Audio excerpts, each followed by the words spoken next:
सर्व मंगल मांगल्ये शिवे सर्वार्थ साधिके शरण्य त्र्यंबके गौरी नारायणी नमोस्तुते। नमस्कार।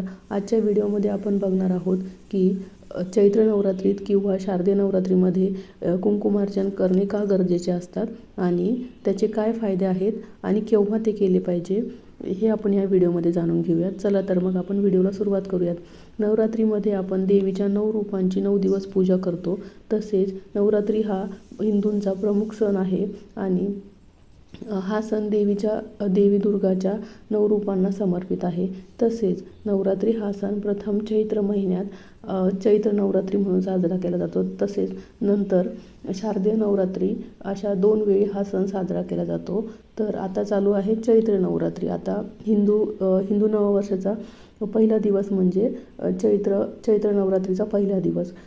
चैत्र नवरात्रीला पंचमी, अष्टमी आणि नवमी या तिथीला आपण कुंकुमार्चन करण्याचे अनेक फायदे आहेत।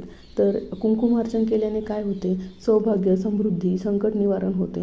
पण ते कसे करावे आपण जाणून घेऊयात। चला।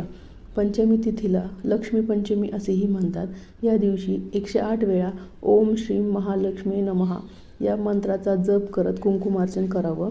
शिवाय लक्ष्मी सूक्तम आणि कनकधारा स्तोत्रम याचं पठण करावं। त्यामुळे आपल्याला धनवृद्धी आणि कर्जमुक्ती होते। त्यानंतर अष्टमी तिथीला आपण दुर्गाष्टमी असे देखील म्हणतो। तर दुर्गाष्टमीच्या दिवशी 108 वेळा ओम धूम दुर्गे नमः या मंत्राचा जाप करत कुंकुमार्चन करावं आणि तांदळाचा नैवेद्य देवीला अर्पण करावा। तसेच आपण 9 कन्यांना 9 किंवा 5 जसं आपल्याला शक्य होईल तसं 9 किंवा 5 कन्यांना आपण त्यांची पूजा करावी आणि त्यांना एखादी भेटवस्तू द्यावी। तसेच ते नाही जमलं तर आपण 9 सुवासिनींना हळदी कुंकू देऊन त्यांचा आशीर्वाद घ्यावा। तसेच त्यानंतर येते ती नवमी म्हणजेच रामनवमीच्या दिवशी 108 वेळा ओम ऐं श्री ह्रीं क्लीं सिद्धिदात्रे नमः या मंत्राचा जप करत कुंकुमार्चन करावं। शिवाय हनुमान चालीसा आणि रामरक्षा स्तोत्राचंही पठण करावं।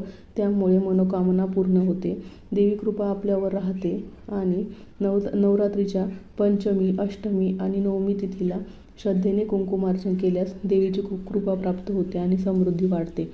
तुम्हाला माहिती कशी वाटली कमेंटमध्ये नक्की सांगा आणि कुंकुमार्चन नक्की करा। मी देखील केली आहे आणि माहिती आवडल्यास चॅनलला सबस्क्राईब करायला विसरू नका। लाईक आणि शेअरही नक्की करा।